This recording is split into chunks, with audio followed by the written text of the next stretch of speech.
दुखी प्राणियों के हृदय में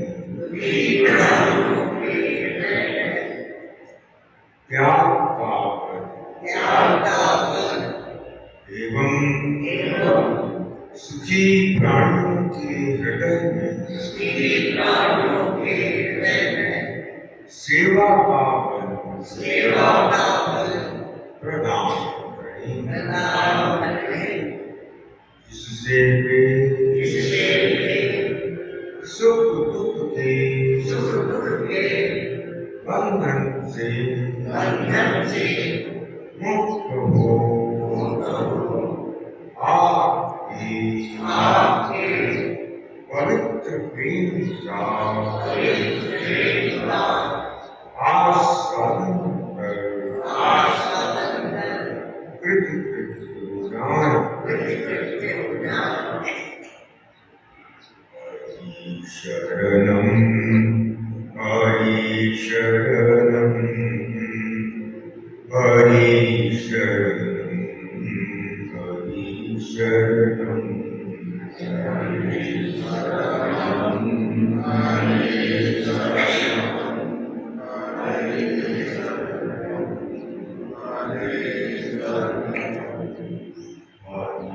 शरणं हरि शरणं हरि शरणं हरि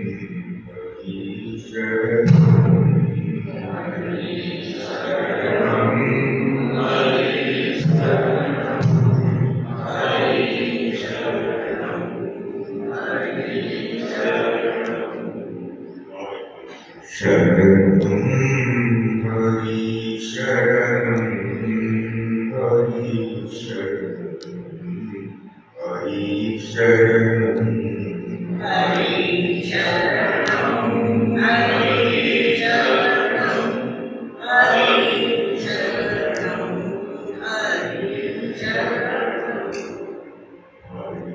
शरणं हरि शरणं हरि शरणं हरि शरणं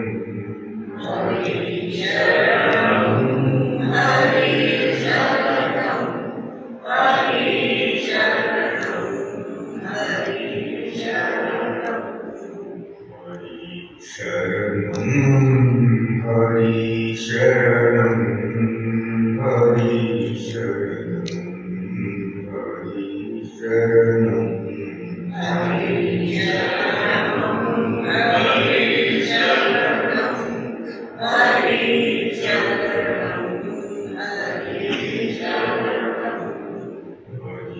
शरणं हरि शरणं हरि शरणं हरि शरणं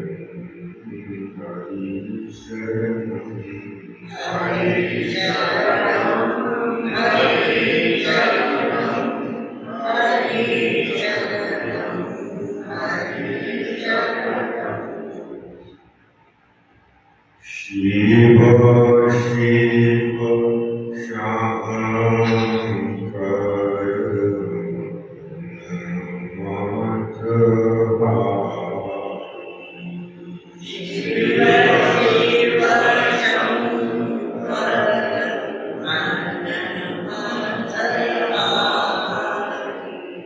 सदा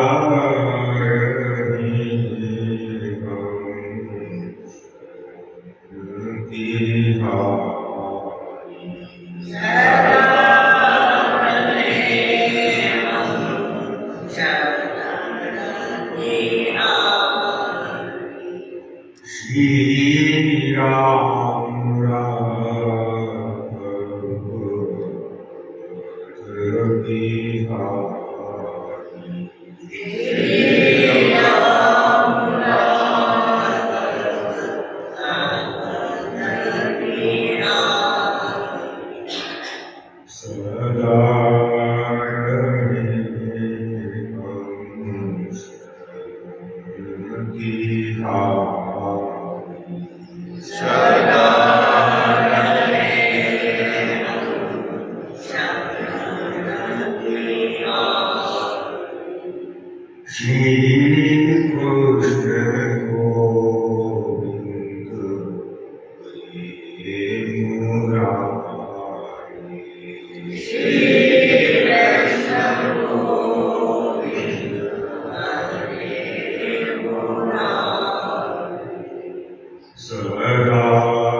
हम सबके अपने श्री महाराज जी के चरणों का नमन। भगवत स्वरूप आत्मीय माताओं बहनों और भाइयों, मूल सत्संग की चर्चा हम लोग कर रहे हैं। ये मूल सत्संग मास्टर की है सभी साधनों। मास्टर की का अर्थ क्या है?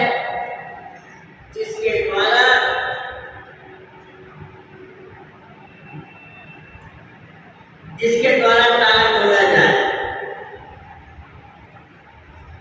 तीन ही चीजें दिखाई देती है, संसार में और परमात्मा। संसार में कैसे रहे, अपने बारे में क्या जानते हैं, मैं कौन हूं, और परमात्मा की चर्चा। अभी मैं पूछूंगा आप लोगों से कि बताइए आपको क्या चाहिए। हम में से हर भाई हर बहन एक ही जवाब देगा, हमें भगवान चाहिए। तो भैया क्यों चाहिए आपको भगवान? भगवान के बिना आपका कौन सा काम रुक रहा है? ऐसा तो कोई बात नहीं, भगवान होते ना तो बच्चे बीमार है तो उन्हें देख लेते, व्यापार में घाटा लग रहा है तो उन्हें पूरा कर देते। अरे भगवान सर्वसमर्थ से क्या नहीं कर सकते, इसलिए भगवान चाहिए हमको। हम लोग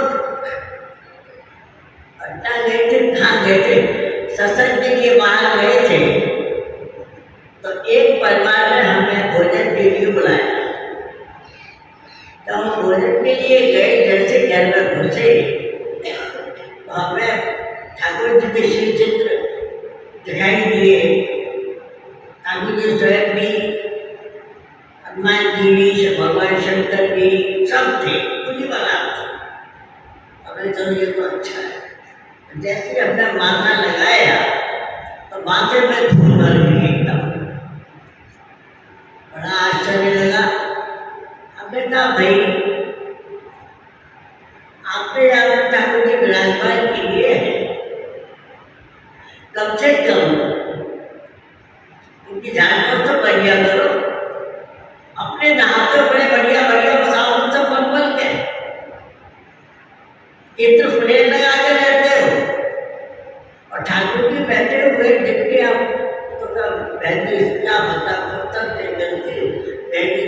ड्यूटी पे साहब भी जाते हैं ड्यूटी पे। तो हमने कहा आप क्या अपना श्रृंगार नहीं करते, आपको नहीं धोती? तो कहा साहब ऐसे चले जाते हैं, तेरे तो मैंने टिप-टॉप होकर जाना पड़ता है। भैया तुम तो टिप-टॉप होकर जा रहे हो, ठाकुर जी झूल भरे हुए बैठे हैं, फिर मैंने रखे पहली और तो कोई बात नहीं थी, हमने इसलिए रखा कि भाई हम चले जाते हैं, घर सुधा रहता है, ठाकुर जी देखभाल करते रहे। तो ठाकुर जी को चौकीदार बनाया गया। जो मानव सेवा से क्या कहा, देखो संसार का भी निर्णय है तुम्हारे ऊपर और अपना भी निर्णय है तुम्हारे ऊपर, परमात्मा निर्णय तो है। संसार का निर्णय क्या है हमारे ऊपर? नागों को लेके यहाँ से हम आप गए, अब राग मिटाओ, कैसे मिटेंगे राग? कर्तव्य परायणता के द्वारा, कर्तव्याभिमान न हो, फल की आसक्ति न हो, सेवा कीजिए, सेवा के बदले फल मत चाहिए। अभिमान मत कीजिए मैंने इतनी सेवा की, मैंने इतना दान किया, फल मत चाहिए। फल चाहेंगे तो फिर नालों में बच जाएंगे। तो फलासक्ति छोड़ते हुए ऐप भी ना रह जाए, ऐप कर्तव्य अभिमान न हो और फलासक्ति न हो। जो वर्तमान कर्तव्य कर्म है, वर्तमान कर्तव्य कर्म जिसके किए बिना आप रह नहीं सकते, वो कर्म पूजा भाव से पूरा कर दीजिए, वो कर्म राग होने के भाव से पूरा कर दीजिए, संसार के लिए सब मुक्त हो जाएंगे। कर्तव्य परायणता का उत्तर पक्ष है योग। आपको योग की प्राप्ति होगी, और ये योग नहीं हाथ पैर वाला योग का अर्थ श्री महाराज जी ने लिया संसार से संबंध तोड़ और श्री हरि से संबंध जोड़।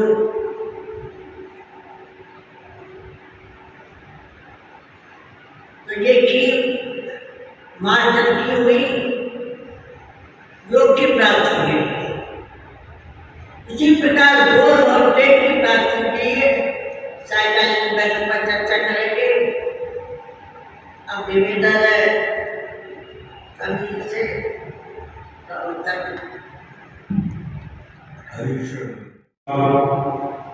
सत्संग प्रेमी आत्मीय माताओं बहनों और भाइयों,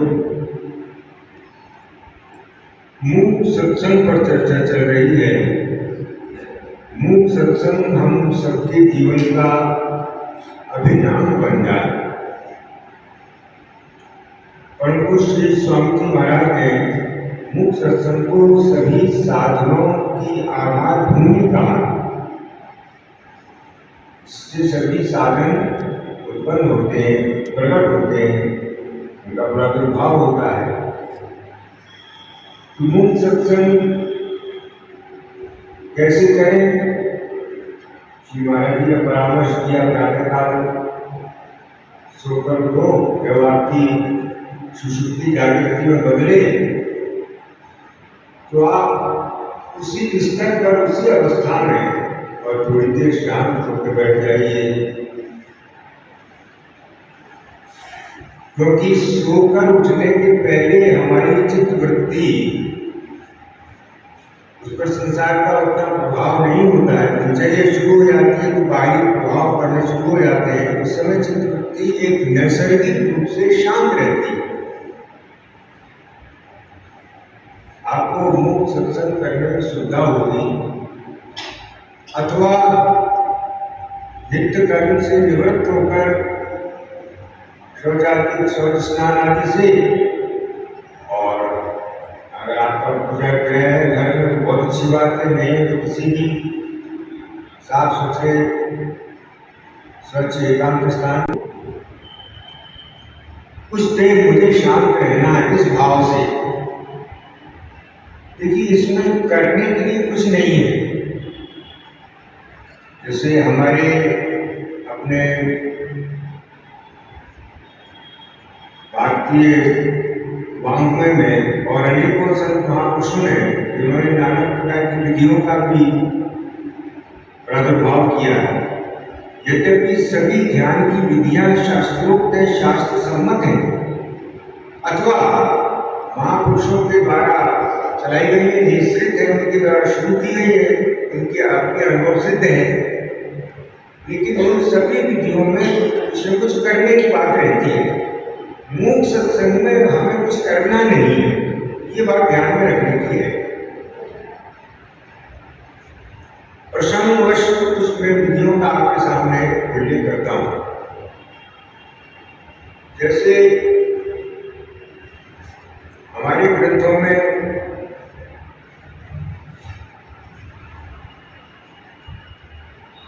अजपा जाप है, सोहम आदि जाति सांस पर ध्यान देते हैं।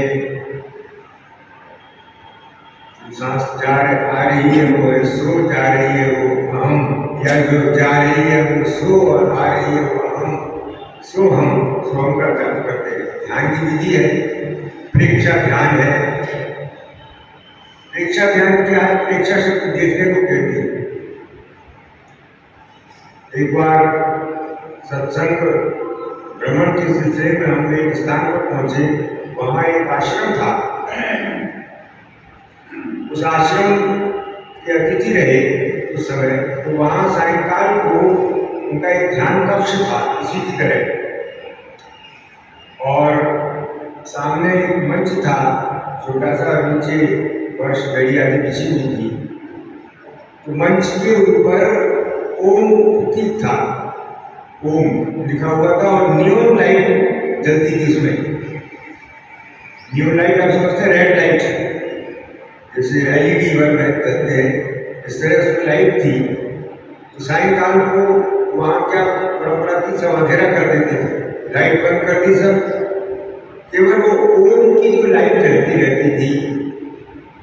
जैसा कि आप जानते हैं ओम बहुत पवित्र अक्षर है, हमारे यहाँ पवित्र शब्द है ये।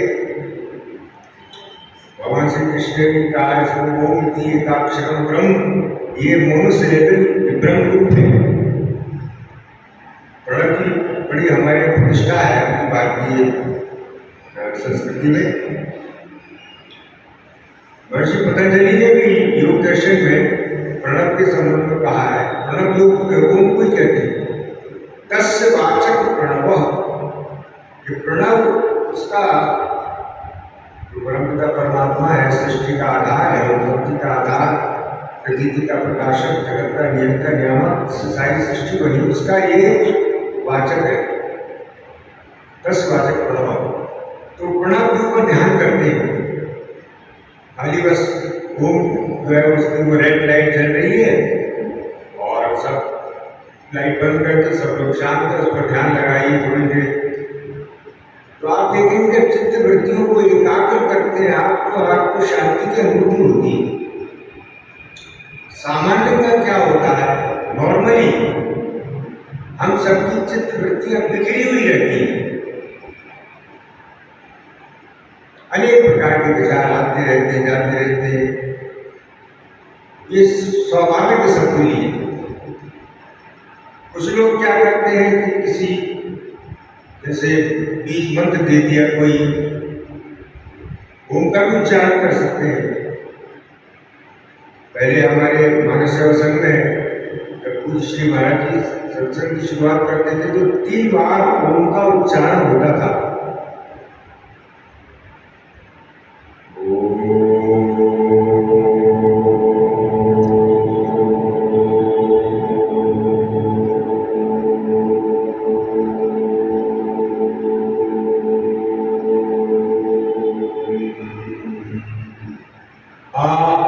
ऊ म, इसमें 3 अक्षर है, आ उ म।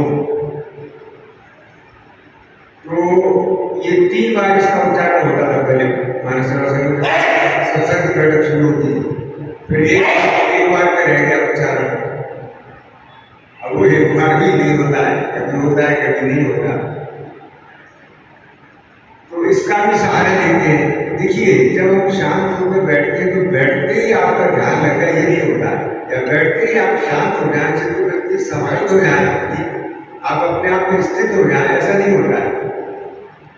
उसमें थोड़ा समय लगता है। जब जीवन का अंग बन जाएगा आपके, फिर तो आपको सहूलियत होगी, सुविधा होगी, बैठते ही आपको शांत होने में। लेकिन प्रारंभिक अवस्था में, शुरू में आपको थोड़ा सा प्रयास करना होगा। तो ये कुछ लोग इनका मदद लेते, सहारा लेते हैं। स्वामी महाराज ने ऐसे किसी का उल्लेख नहीं किया, मैं अपनी ओर से कर रहा हूँ। आपको अगर किसी को मदद मिले तो आप उसका उपयोग कर सकते हैं। जैसे कुछ लोग शांत होकर बैठते हैं तो शांत होने के लिए आती जाती सांस पर ध्यान देते हैं। ये जो श्वास प्रश्वास हमारे आ रही जा रही है, इस पर थोड़ी देर ध्यान देने से चित्त की वृत्ति एकाग्र होने लगती है। जैसे पानी है, निथरने लगता है, शांत होने लगता है, जल उसमें हलचल है तो शांत होने लगता है। तो हमारा चित्त भी एक प्रकार से पानी की एक झील है, एक पौंड है, एक वो है गड्ढा है, जैसे पानी भरा हुआ, उसमें अनेकों लहरें उठती रहती हैं, विचार आते रहते हैं, जाते रहते हैं, अनेक प्रकार के विचार आते रहते हैं, जाते रहते हैं। ये सबके भीतर होता है। हमने कभी उनको आज तक नियंत्रित करने का प्रयास नहीं किया। सामान्य व्यक्ति नियंत्रित नहीं कर सकता, उसके बस की बात नहीं है, लेकिन योगी कर सकता है। मास्टर है योगी तो उसका योग है, इसीलिए योग चित्तवृत्ति निरोधा। तो हमारी जो चित्तवृत्ति मॉडिफिकेशन ऑफ द माइंड है, हमारी चित्त की वृत्तियां हैं, इसमें अनेकों प्रकार के संकल्प विकल्प उठते रहते हैं। दूसरों के साथ जो व्यवहार हमने किया, दूसरों ने हमारे साथ किया, किसी ने हमें कठोर बोला, हमसे कोई भूल हो गई बोलने में, कुछ लेने देने में गलती हो गई, व्यवहार में कोई भूल चूक हो गई, तो ऐसी बहुत सी बातें हमारे मानस में जमा है और वो समय पाकर उभरती है। तो प्रभु स्वामी महाराज ने कहा कि उनसे डरो मत। अगर अपने आप इस तरह की बातें आ रही जो तुम्हें अच्छी नहीं लग रही है तो आने दो, वो निकल रही है। तो मैं ये निवेदन कर रहा था कि शांत होकर जिस समय बैठे आप, तो आप आती जाती सांस पर भी थोड़ा ध्यान लगा सकते हैं, मदद दे सकते, अगर आपको मदद मिले। क्योंकि ये जो श्वास आ रही है जा रही है, ये हम ले नहीं रहे हैं, ये अपने आप चल रही है। देखिए, हम कॉन्शियस भी नहीं रहते हैं कि श्वास चल रही है कि नहीं। कभी ध्यान रहता है आपको कि हम सांस ले रहे हैं? अभी जब कुछ दिनों पहले कोरोना का बहुत हमला था, तो कोरोना का उसी पर अटैक सांस पर ही था। किसी की प्रॉब्लम होती थी, लंग्स अफेक्टेड होते थे, गला खराब हुआ, फिर लंग्स अफेक्टेड हुए और सांस की प्रॉब्लम हुई, ऑक्सीजन की कमी हो जाती थी। तो हमारा जो शरीर है, इसको ऑक्सीजन चाहिए जिंदा रहने के लिए। ऑक्सीजन है प्राणवायु, जो कि इसमें घुली हुई वायुमंडल में। श्वास प्रश्वास के द्वारा हम ऑक्सीजन लेते हैं, श्वास के द्वारा, प्रश्वास के द्वारा भीतर की जो खराब वायु है, जिसमें कार्बन डाइऑक्साइड और दूषित वायु मिली, उसको बाहर निकालते हैं। ये एक स्वाभाविक प्रक्रिया है। देखिए, हमारे शरीर में 3-4 प्रक्रियाएं निरंतर अपने आप चलती रहती हैं, हमें ध्यान भी नहीं रहता है। भोजन हमने किया, भोजन करने के पश्चात और भोजन अपने आप पचना शुरू होता है, हम उसे पचाते नहीं हैं, अपने आप पचता है। वो हमें ख्याल भी नहीं कि भोजन पच रहा है कि नहीं पच रहा है, कितना बच गया, कितना बाकी रहा है, मुझे इसका पता चलता है किसी को? कुछ नहीं पता चलता। भोजन करते समय तक का हमें ध्यान रहता है, उसके बाद अपने आप होता है। तो हमारे शरीर में 5 प्राण हैं, प्राण, अपान, उदान, समान, व्यान, इनके 5 कार्य हैं। श्वास प्रश्वास लेते हैं हम तो ये प्राण है। अपान, अपान वायु आप जानते हैं, घोष करना, अधु वायु छोड़ना।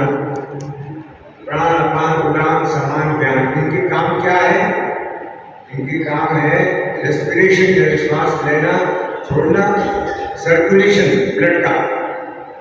हार्ट हमारा जो है वो जब से धड़कना शुरू होता है तब से और अंतिम समय तक बिना किसी उसके गैप के या उसके आराम उसके करने के वो अपने आप धड़कता ही रहता है, वो रुकता नहीं है, विश्राम नहीं लेता है। उसमें ले लेता है विश्राम, इसी में धड़कता है, फिर बंद होता है, फिर धड़कता है, फिर खुलता बंद होता है, इसी में थोड़ा विश्राम ले लेता है, ऐसा डॉक्टर कहते हैं। लेकिन जब से धड़कना शुरू होता है तब से वो आखिर हमारी जितनी आयु दिखी हुई है, प्राण शक्ति जितनी है, तब तक धड़कता ही रहता है। ये सर्कुलेशन का काम है इसमें ब्लड का। ब्लड का काम क्या है कि रक्त को पूरी शरीर में आर्टरीज के द्वारा पहुंचाना, रक्त वाहिनियों के द्वारा पूरे शरीर को पहुंचाना। मस्तिष्क को रक्त नहीं पहुंचे तो आपको मूर्छा आ जाएगी। हमारे हाथों पैरों की एक्सट्रीमिटीज हैं, उन पर रक्त नहीं पहुंचे तो आपको न्यूरो प्रॉब्लम हो जाती है, झंझनाहट होने लगती है और जलन होने लगती है। तो हार्ट का काम है पूरे शरीर में रक्त को पहुंचाना, परिभ्रमण करना, सर्कुलेशन। पहला हो गया रेस्पिरेशन, दूसरा है सर्कुलेशन, तीसरा है डाइजेशन। जो भोजन हम करते हैं तो उसमें अनेक प्रकार के अम्ल मिलते हैं। आमाशय में भगवान श्री कृष्ण गीता में कहते हैं अर्जुन से कि अर्जुन में सभी प्राणियों के नाभि प्रदेश में वैश्वानर अग्नि के रूप में स्थित होकर भोजन को 5 प्रकार से पचाता हूँ। अगर ये वैश्वानर अग्नि बुझ जाए तो राम नाम शब्द हो जाए, खेल खत्म हो जाए। तो ये वैश्वानर अग्नि हमारी नाभि में है। अहम वैश्वानरो भूत्वा प्राणिनाम देहमाश्रितम प्राणापान समान युक्ता पचाम्य अन्यम चतुर्विधम। 4 प्रकार से मैं इसको भोजन को पचाता हूँ वैश्वानर अग्नि के रूप में। ये हमारी नाभि में वैश्वानर अग्नि वो भोजन को पचाती है, डाइजेशन। उसके बाद है जो वेस्ट मैटर है उसका डिफ्यूज है, उसका निष्कासन पसीने के द्वारा, मलमूत्र के द्वारा। क्योंकि विषैले तत्वों का अगर निष्कासन शरीर से न हो तो शरीर रोगी हो जाता है, तो अनेक प्रकार के रोग आ जाते हैं। आजकल जो इलाज की पद्धति है, चिकित्सा की जो पद्धति है, एलोपैथिक पद्धति, इसको विशेष श्रेय मिला है, उसमें गुण भी बहुत है। लेकिन उसका एक दोष है, वो ये दोष है कि वो अनेकों विषैले तत्वों को हमारे शरीर में पैदा करती है उनकी दवाइयाँ। ये उसका साइड इफेक्ट है। डॉक्टर लोग भी स्वीकार करते हैं, एक्सेप्ट कि हाँ भाई है, क्या किया जाए, it is a necessary evil. दवा खाना एक हमारी व्यवस्था है, लाचारी है। नहीं खाएंगे तब भी आपको दिक्कत है, परेशानी है। खाने से भी परेशानी है, नहीं खाने से भी है। तो वो ये दवाइयाँ अनेक प्रकार के विषैले तत्वों को पैदा करती हैं। उन विषैले तत्वों को शरीर से निकालना जरूरी है, पसीने के द्वारा, मलमूत्र के द्वारा, और ये सांस जो बाहर हम छोड़ते हैं इसके द्वारा। जो लेते हैं हम सांस उसमें, और जो छोड़ते हैं उसमें अंदर छोड़ते हैं वो गर्म होती है थोड़ी, उसमें अनेक प्रकार के दूषित तत्व होते हैं, कार्बन डाइऑक्साइड वगैरह। तो मैं ये निवेदन कर रहा था कि योग विज्ञान के अनुसार हमारा जो शरीर है इसमें 72,000 नाड़ियां हैं, नस नाड़ियों का समूह है, हड्डियों का ढांचा है, चमड़ी से बड़ा हुआ, नस नाड़ियों से खिंचा हुआ, ये मलमूत्र का भंडागार है। लेकिन ये विशेष देन भी है। देखिए, शरीर लेकर हम सब आए, शरीर हमारे पास है, इससे अनेक क्रियाओं का संपादन करते हैं। तो शरीर को स्वस्थ रखना इसलिए आवश्यक है कि साधना में सहयोगी है। शरीर अगर रोगी होगा तो आपकी चित्तवृत्ति खिंचेगी, आप शांत होकर साधना नहीं कर सकते अपने, आप जीवन के सत्य पर विचार नहीं कर सकते, आपका ध्यान उसी पर जाएगा। कोई शरीर में पीड़ा है, कोई और न्यूनता है, शरीर में दुख है, तकलीफ है, तो आपकी चिंतन खिंचेगी, डाइवर्ट होगी। तो शरीर हमारा स्वस्थ है, हम शांत होकर बैठे हैं, मन हल्का है, चित्त प्रसन्न है, तो आप आसानी से साधना कर सकते हैं, आपकी प्रगति हो सकती है। आप तो ये निवेदन मैं आपसे कर रहा था कि इनमें से कोई भी विधि आप अपना लीजिए और शांत होकर बैठ जाइए। अब शांत होकर बैठने के पश्चात पहला जो स्टेप है, सबसे पहले हमारा जो सामना होता है वो होता है उस होने वाले चिंतन से, इसको परम श्री स्वामी जी महाराज के व्यर्थ चिंतन का। अब आप शांत होकर बैठे देखेंगे तो आपको मानस पटल पर दिखाई देगा ये व्यर्थ चिंतन, इसको उन्होंने कहा आगे पीछे का चिंतन, भूतकाल में जो आप कर चुके हैं अथवा भविष्य में कुछ करने जा रहे हैं। तो ये जो व्यर्थ चिंतन हमारे सामने आता है, इसको हमें देखना है। ये व्यर्थ चिंतन भी उपयोगी है, उन्होंने इसको उपयोगी कहा। इसकी क्या उपयोगिता है? उन्होंने कहा कि ये हमारी वस्तु स्थिति को बताता है कि भाई हमारी अंदरूनी हालत क्या है, हमारे भीतर कौन कौन सी अधूरी अतृप्त कामनाएं भरी पड़ी हुई हैं, कौन से संकल्प हैं जिन्हें मैं पूरा करना चाहता हूँ। तो हम एक प्रकार से अपने को देख सकते हैं। जैसे महाराज जी ने 11 नियम बनाए हैं, तो पहला नियम बनाया है उन्होंने आत्मनिरीक्षण अर्थात प्राप्त विवेक के प्रकाश में अपने दोषों को देखना। इसको पहली पायला में रखा। पहला नियम क्यों बनाया है इसको आखिरी में बना सकते थे या कोई और नंबर भी दे सकते थे। आखिरी नियम 11वां नियम रखा है व्यर्थ चिंतन क्या तथा वर्तमान के उपयोग द्वारा भविष्य को उज्जवल बनाना। तो हम सबसे पहले हमारा स्वभाव क्या बन गया है, हम दूसरों के दोष देखते हैं, स्वभाव बन गया है, दृष्टि दूसरों पे जाती है। फलाना वो ऐसा कर रहा है, हम ये कर रहा है, वो ये कर रहा है, वो ये कर रहा है, वो ये गलत कर रहा है, वो ये गलत कर रहा है, वैसे ये भूल हुई, तो ऐसा नहीं करना चाहिए था। अभी सारी दुनिया की ठेकेदारी आप लिए बैठे हो, कुछ अपना भी कुछ कर रहे हो कि नहीं? बोले अपना तो तब सोचे जब दूसरों से फुर्सत मिले सोचने की। तो संसार का जो चिंतन है उसको पर चिंतन स्वामी महाराज ने कहा, पर चिंतन मत करो, ये हानिकारक है। व्यर्थ चेष्टा, व्यर्थ चिंतन ये हमें करना नहीं है। अच्छा अब बिना किए हो रहा है तब क्या करें? तो इसको मुख्य सत्संग में हैंडल करेंगे। बिना किए हमारे जो चिंतन हो रहा है तो महाराज जी तो उससे परेशान मत हुई। अनेक साधक आते लेकिन महाराज परेशान हो जाते हैं, अनेक प्रकार के विचार उठते हैं, ऐसे विचार उठते हैं हमें अच्छे नहीं लगते। महाराज जी का उठने तो तुम्हारा क्या नुकसान कर रहे हैं भाई? तुम किसी नदी के किनारे बैठे हो, कोई स्नान कर रहा है, करने तो तुम्हें क्या परेशानी है? कोई एक कप चाय आपके सामने ले आया, आप जरूर भाई मुझे नहीं पीनी है। मान लो कोई मेरी क्षमता भंग करने के लिए या मुझे उद्वेलित करने के लिए तो सिगरेट पेश कर देंगे। अब मैं बिगड़ जाऊँ तो कमाल है, आप मैं सिगरेट पीता हूँ क्या? आप मुझे क्यों ऑफर कर रहे हैं? कभी आपने पीते देखा मुझे? तो बिगड़ने की क्या जरूरत है भाई? अगर कोई सिगरेट ऑफर कर रहा है आपको, आपका संतुलन बिगाड़ने के लिए, आपको क्रोध दिलाने के लिए, तो आप शांत हो जाइए, देखिए भैया मैं सिगरेट नहीं पीता हूँ, बात खत्म हो गई। आप बिगड़ जाना, उसको अपना प्रेस्टीज इशू बनाने के कमाल है, आप मुझे सिगरेट ऑफर कर रहे हैं, आप क्या समझते हैं? मैं सिगरेट पीता हूँ, मैंने कभी पी, मैंने आज तक कभी जिंदगी में नहीं पी। तो बिगड़ने की क्या जरूरत है? तो मुख्य सत्संग से देखिए आप इसको शुरू कीजिए, इसका बहुत लाभ मिलेगा, बहुत बेनिफिट है। देखिए आध्यात्मिक बेनिफिट तो है ही है, इसके बाई प्रोडक्ट के रूप में आपको बहुत लाभ मिलेगा। सबसे पहला लाभ मुझे मिलेगा कि आपकी एकाग्रता की शक्ति बढ़ेगी। ये जो विधियां हैं ध्यान की, विपश्यना की या आपके और है, इनमें क्या होता है कि शांति की गहराई में उतरता है व्यक्ति और उसकी एकाग्रता बढ़ती है।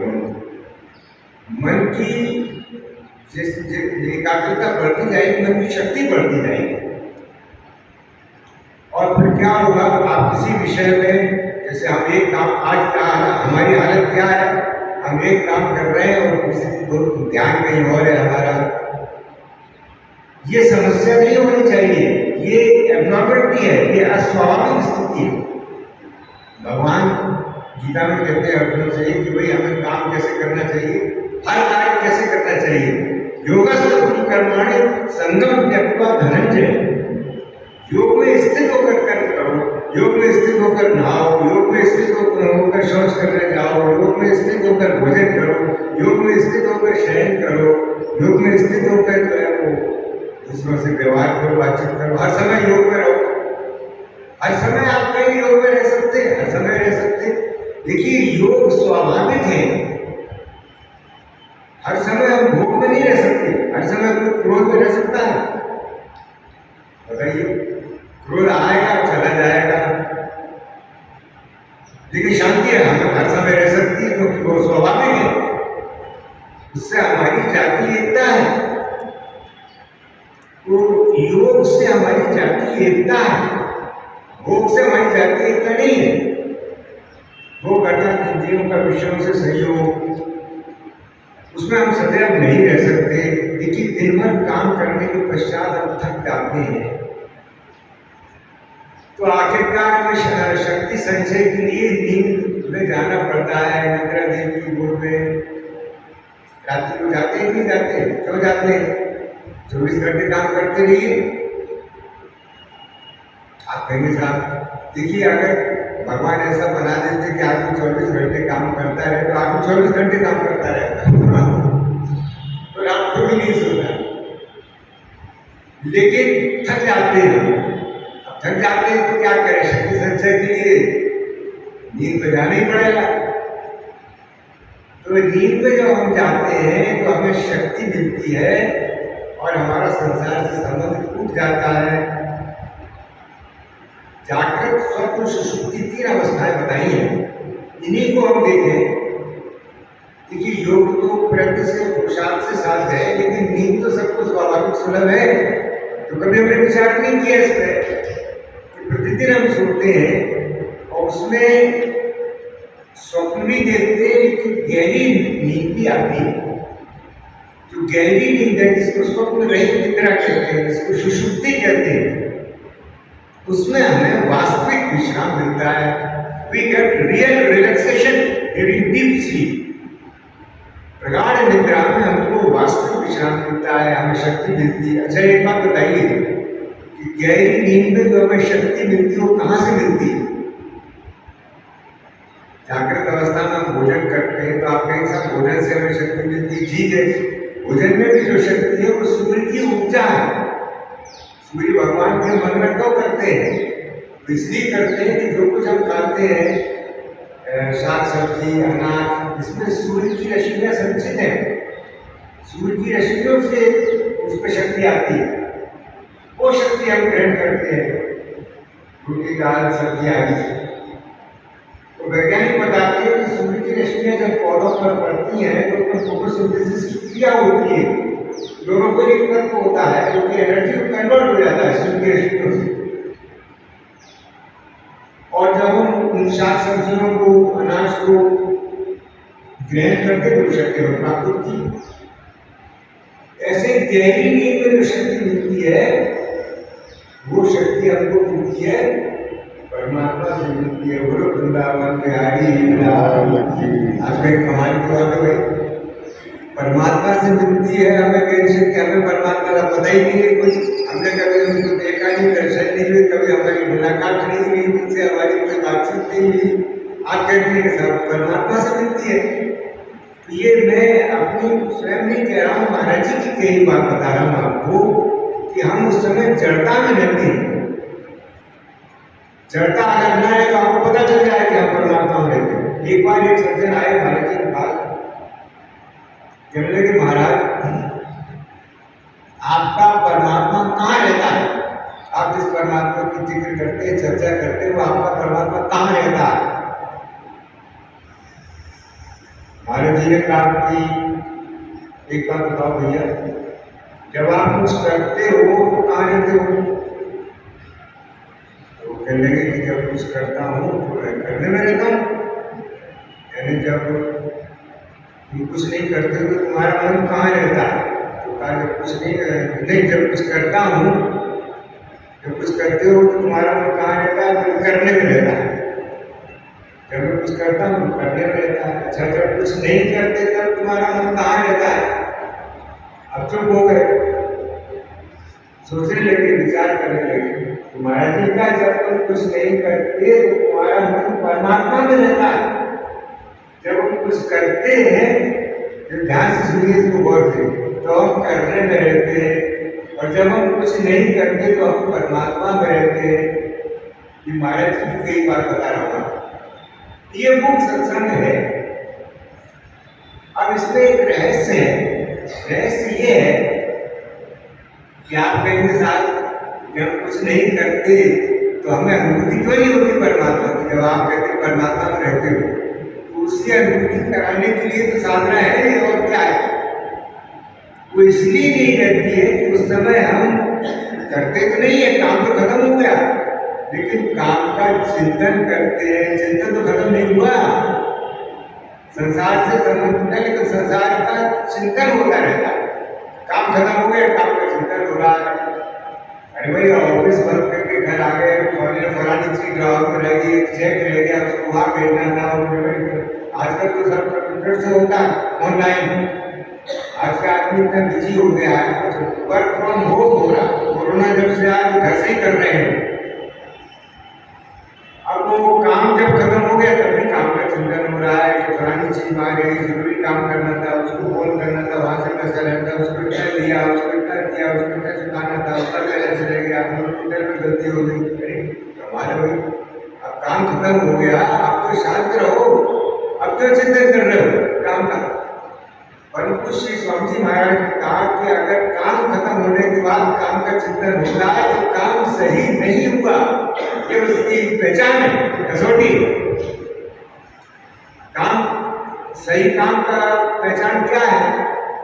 सही काम की पहचान ये कि काम खत्म होने के बाद काम से संबंध टूट जाए, फिर काम का चिंतन न हो। स्वामी जी महाराज एक तो मुहावरा अक्सर दोहराते थे, कहते थे आई बहू आई काम आया। हाँ, वो कहते थे आई बहू आया काम, गई बहू गया काम। क्या भाव था उनका मालूम नहीं। तो बहू आई तो घर में काम हो गया, बहू चली गई तो काम खत्म हो गया। तो ये मुख्य सत्संग की मैं भूमिका बता रहा हूँ आपको कि कैसे हमारा उसमें प्रवेश हो मुख्य सत्संग में। तो शांत होकर बैठेंगे तो सबसे पहले जो पहला ऑब्स्टेकल है, इम्पेडिमेंट, जो अवरोध है पहला, वो है व्यर्थ चिंतन जो हमारे सामने आएगा। तो अब तक तो हमने देखा ही नहीं उसको, अब तक तो मिले ही नहीं। देखिए, जो व्यक्ति मानसिक रोगों से ग्रसित हो जाते हैं, एक बार कॉलेज टाइम की बात है, जब हम विद्यार्थी थे तो हमारे जो प्रोफेसर महोदय थे, साइकोलॉजी का विषय था, तो वो एक मानसिक चिकित्सालय दिखाने के लिए ले गए प्रैक्टिकल अनुभव के लिए। चलो भाई सब लोग आए, और वहाँ मानसिक चिकित्सालय था शहर में, तो उसका भ्रमण करके मानसिक रोगियों को दिखाएंगे कि भाई कैसे आदमी मानसिक रोगी हो जाता है और कैसे कैसे व्यवहार करता है, क्या करता है, कैसे रहता है। तो मानसिक चिकित्सालय का भ्रमण करने हम छात्र लोग गए। अनेक प्रकार के मानसिक रोगी थे, उसमें सब उम्र के थे, महिलाएं भी थी।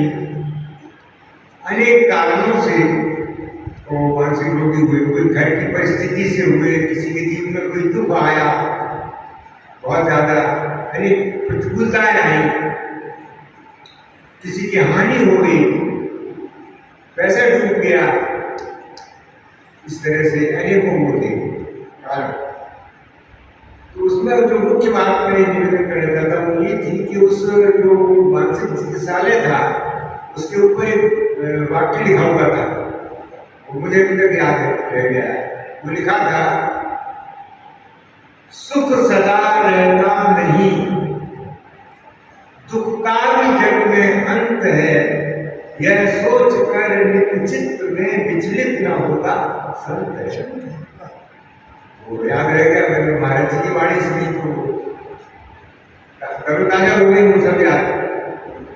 तो हम सबके जीवन में सुख दुख आता है, कभी कभी तो कैसा आता है कि कभी मिसफॉर्चून नेवर कम्स अराउंड, चारों तरफ से व्यक्ति दुख से घिर जाता है, शरीर भी रोगी है, पैसा भी पास में नहीं है, और संगी साथ के लोग साथ छोड़ गए, दुखी व्यक्ति का कोई साथ नहीं देता है। सुख के तो सब साथी हैं, दुख का कोई साथी दे, दुख में कोई साथी देखा आपका साथ देने वाला है, अगर दुख में साथ देता है तो फिर आपका सच्चा मित्र है। जे न मित्र दुख होई दुखारी, तिन्हि विलोकत पातक भाई। Friend in need is friend in need. दुनिया में सब सुख के साथी, दुख का कोई नहीं। दुख का साथी कौन है? दुख के साथी है हमारे जैसे स्वामी जी महाराज जैसे संत, सबका दुख अपने ऊपर लेते हैं। क्या भगवान जो दुखहारी हरि है, कोई दुख के साथी और दुनिया में कोई दुख का साथी नहीं है। परंतु श्री स्वामी जी महाराज दूसरों का दुख अपने ऊपर ले लेते थे। उन्होंने अनेकों के रोग ली है अपने ऊपर। लोग अपना टुकड़ा ले लेकर उनके पास आते थे और उनको उसमें मजा आता था, आनंद आता था, रस की अनुभूति होती थी। यही तो असली सेवा है। एक बार एक दंपति प्रभु श्री स्वामी जी महाराज से मिलने आए, दोपहर का समय था, सतगुरु विश्राम कर रहे थे। तो हमारी आदरणीय बहन की शायद सेवा में थी, तो इन्होंने मना कर दिया कि महाराज जी आराम कर रहे हैं, अभी नहीं मिलेंगे। देखो महाराज जी जागृत सुशक्ति में रहते थे, सोते हुए भी उन्होंने सुन लिया। थोड़ी देर पश्चात उन्होंने पूछा कौन आया था? महाराज जी कोई दंपति आए थे दूर से कहीं से मिलने, कुछ आपसे बातचीत करने, लेकिन आप विश्राम में थे तो मैंने मना कर दिया कि बहुत नाराज हुए। कहने के वो देखो बहुत दुखी है, वो लोग दुख लेके अपना आए थे और मैं सोता था, वो मेरा जीवन तो दूसरों के लिए है, विश्राम में थे तो क्या बुरा लेना चाहिए था, तुमने क्यों मना किया? तो डांटा भी उनको। ऐसे संत थे, उनका हृदय करुणा से पूरित रहता था, करुणा का सागर लहराता रहता था उनके भीतर। तो ये दुख की निवृत्ति के लिए है। मुक्त सत्संग से आपके दुखों की निवृत्ति होगी। कैसे होगी? देखिए परिस्थिति तो आएगी, लेकिन आपको सहने की शक्ति मिलेगी, आपका मानसिक बल मनोबल बढ़ेगा। तो मुक्त सत्संग से एकाग्रता बढ़ती है, पहला इसका लाभ। नंबर 2, सहनशीलता बढ़ती है। आज हमारी हालत क्या है? जरा से कोई कुछ कह दे तुरंत हमारी क्षमता भंग हो जाती है, तुरंत क्रोध आ जाता है, झट तलवार ध्यान से बाहर निकल आती है। हम किसी से कम नहीं, ईंट का जवाब पत्थर से देते हैं। अरे भाई तुम मानव हो, थोड़ी सहन शक्ति सहनशीलता रखो। तो सहनशीलता है ही नहीं, तामसी आहार विहार है, खान पान सब खराब हो गया, बिगड़ गया है। तो तामसी आहार विहार रखेंगे तो सहनशीलता कहाँ से आएगी? इसलिए भोजन को सात्विक रखो, सात्विक आचरण करो, सात्विक जीवन रखो। हमारे महापुरुषों ने, मनुष्यों ने जो शाकाहार पे जोर दिया उसका यही कारण है। जो मांसाहारी है वो तामसी है, उनमें सहनशक्ति नहीं होती। तो सहनशक्ति आपकी बढ़ेगी। कोई आपको कठोर वचन कह रहा है, किसी ने अपशब्द कह दिए, आपको कोई प्रभाव नहीं पड़ेगा। हो सकता है ऐसा करके देखिए आप। हमारे वृंदावन में एक संत थे, उनका नाम था स्वामी अखंडानंद जी महाराज। अखंडानंद जी के बारे में प्रसिद्ध था कि उनको क्रोध नहीं आता, कभी आता ही नहीं था। कितना ही क्रोध दिलाओ आप आएंगे कि कमाल की बात है, क्या बोलते हैं, उनको क्रोध नहीं आता था कभी अखंडानंद जी। मतलब आप कैसी भी बात कहो, अभी आप आके मेरा अपमान कर दें, अनादर कर दें, इसका मुझे अपशब्द बोल दें, कुछ मेरी निंदा कर दें, तो मेरा चित्त में क्षोभ हो जाएगा, संता बिगड़ जाएगी, क्रोध आ जाएगा। लेकिन इससे मुक्त सत्संग से सहनशक्ति बढ़ती, सहनशीलता बढ़ती भी करती। कोई कुछ भी कहता रहे, कोई प्रभाव नहीं पड़ेगा आपके ऊपर। अब चिड़िया चल जा रही है तो क्या आपको तकलीफ है? लेकिन ये इसके लिए आपको मुख सत्संग यदि आप करें तो ये लाभ आपको अनायास मिलेंगे। आपकी एकाग्रता बढ़ेगी, आपकी सहनशीलता बढ़ेगी, आपका मनोबल बढ़ेगा। आज हमारा मनोबल क्षीण हो गया है, आत्मा क्षीण हो गया है, थोड़ी सी प्रतिकूलता सहन नहीं होती है, विचलित हो जाते हैं, अनेकों प्रकार के नकारात्मक भाव से घिर जाते हैं। आजकल एक नया रोग चला है, अवसाद, उदासी, अवसाद का, डिप्रेशन। डिप्रेशन क्या है? रिटायर्ड हो गए, अब जीवन वो पहले जैसा तो रहा नहीं, न कोई न काट रही, न चपरासी रहा, न वो आवदाव रहा, न अवदाव रहा, अब वो डिप्रेशन में चले गए साहब। अनेक लोग रिटायर होने के बाद डिप्रेशन में चले जाते हैं। तो डिप्रेशन में क्यों चले जाते हो? जीवन का सदुपयोग करो, अच्छा साहित्य पढ़ो, सत्संग आश्रम में जाओ, संतों का संग करो, भगवत प्राप्ति के लिए यत्न करो। मानव जीवन मिला है तो कभी जिंदगी में साधना की हो तो करें, जवानी में की नहीं, बुढ़ापे में कैसे करें? बुढ़ापे में हो नहीं सकती। तो इसलिए जीवन में अच्छी बातें शुरू से ही डालना चाहिए। हमारे हम जितनी जल्दी अपने जीवन को संतुलित कर लेंगे, जितनी जल्दी हम अपने जीवन को शांति को मर्यादित बना लेंगे, हमें उसका बेनिफिट मिलेगा आगे चल के आगे के जीवन में। हमारी जो आदतें हैं वो आगे चलकर स्वभाव कानून बन जाती है। तो अभी बुरी आदत है तो अभी बदल डालो, उसको चेंज कर दो। तो मुख सत्संग से आप में शक्ति आएगी भीतर, अपने को चेंज कर दे।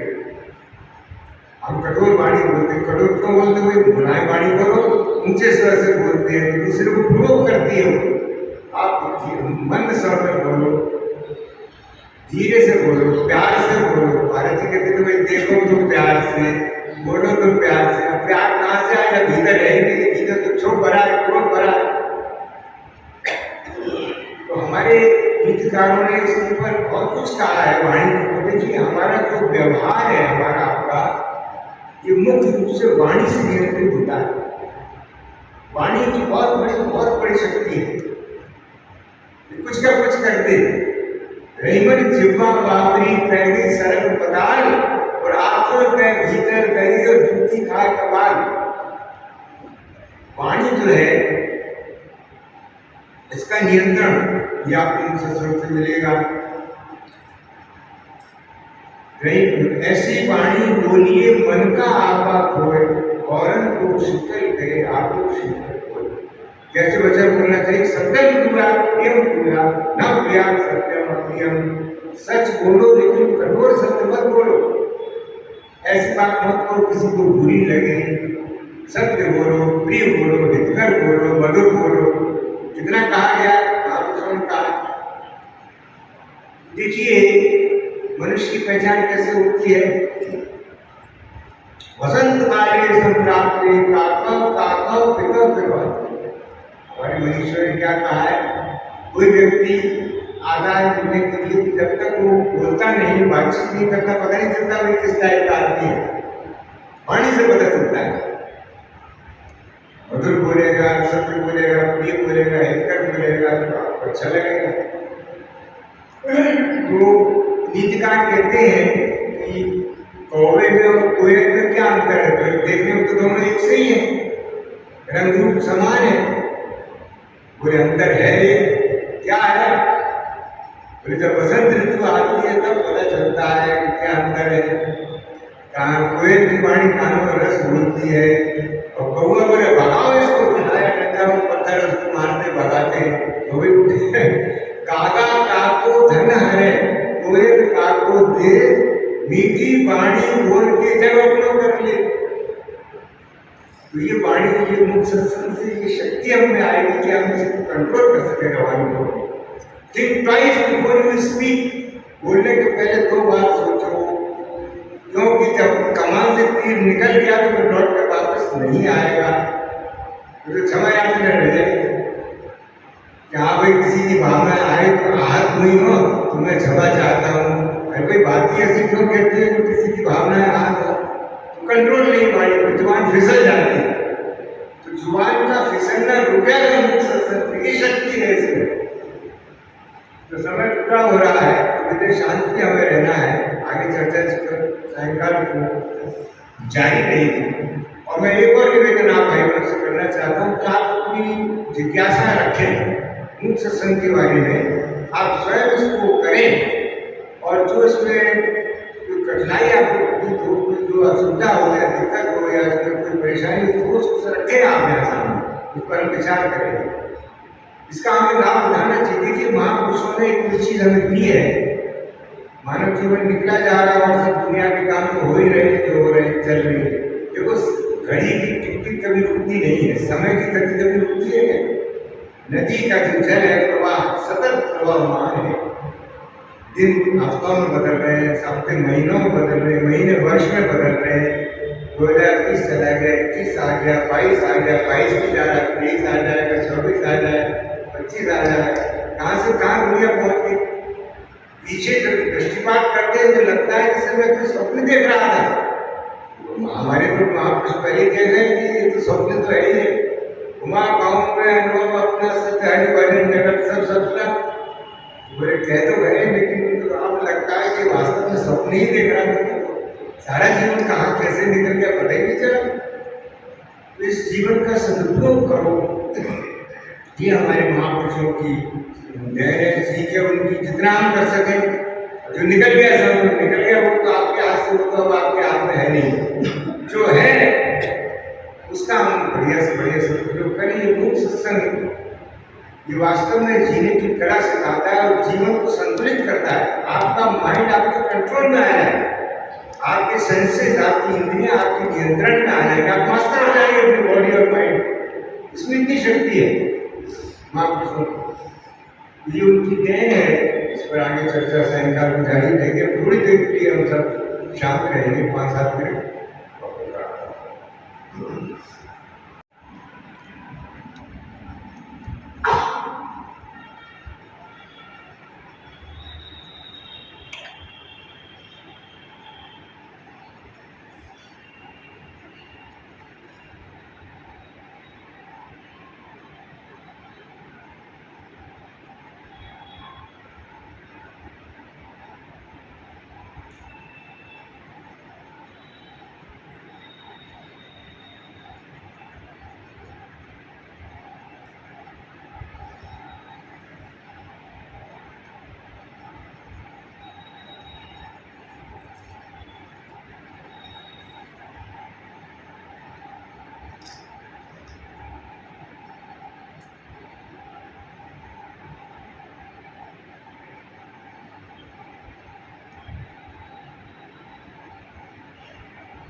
करो भगवान सबका सब हो कल्याण।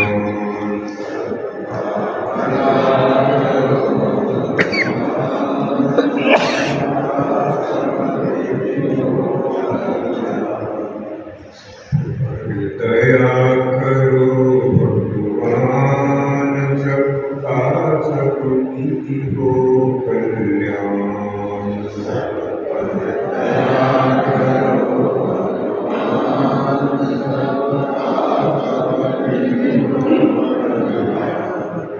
सब पर कृपा करो भगवान सबका सब हो कल्याण।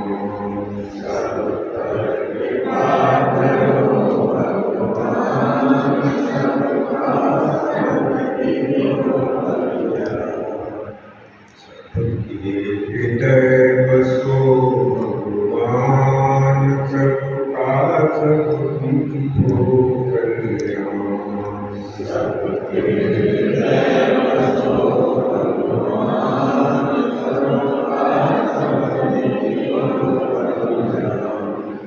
सबको सन्मति दो भगवान सबका सब हो कल्याण।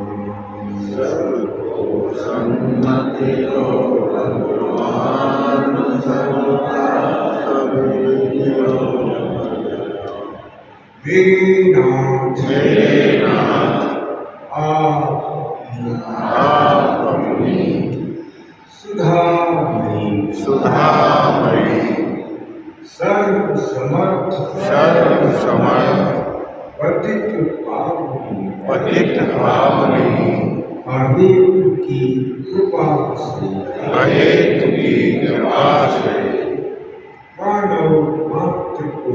मानव मात्र को विवेक का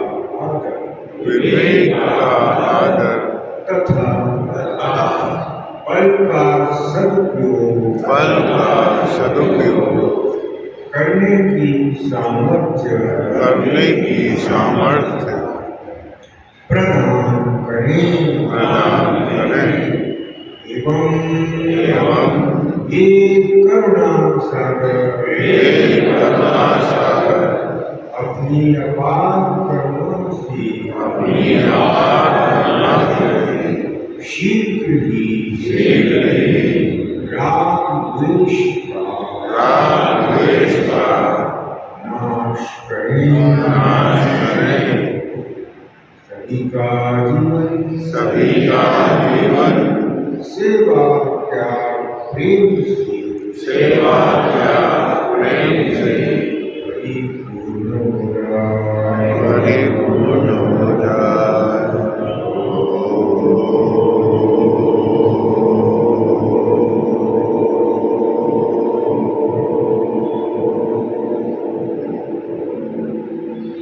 सच्चिदानंद भगवान की जय।